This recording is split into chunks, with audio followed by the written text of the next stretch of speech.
નવસારીથી સમાચાર કે જ્યાં ગૌરી આશ્રમ શાળા મામલે ધારાસભ્ય અને કેબિનેટ પ્રધાન પર આરોપ લાગ્યો છે। ખેર ગામની ગૌરી આશ્રમ શાળામાં વિવાદ મુદ્દે કથિત ધમકીથી ચકચાર મચી છે।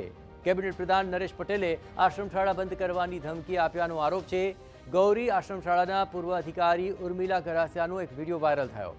કથિત ધમકીના આક્ષેપના પગલે સોશિયલ મીડિયામાં ખળભળાટ મચી ગયો। વહેલી તકે આશ્રમ શાળા અંગે ન્યાય મળે તેવી મુખ્ય પ્રધાનને રજૂઆત કરવામાં આવી। वीडियो वायरल थता कैबिनेट प्रधाने आश्रम शाळानी मुलाकात लीधी हती। टीवी9 जो के आ वायरल वीडियोनी कोई पुष्टि नहीं करतुं। एमणे जुदा जुदा प्रश्नों ऊभा करी अने आश्रम शाळामां खूब विवाद ऊभो करेलो छे अने ए बाबते हालनी तारीखमां पण अमे हैरान परेशान थई गया छे।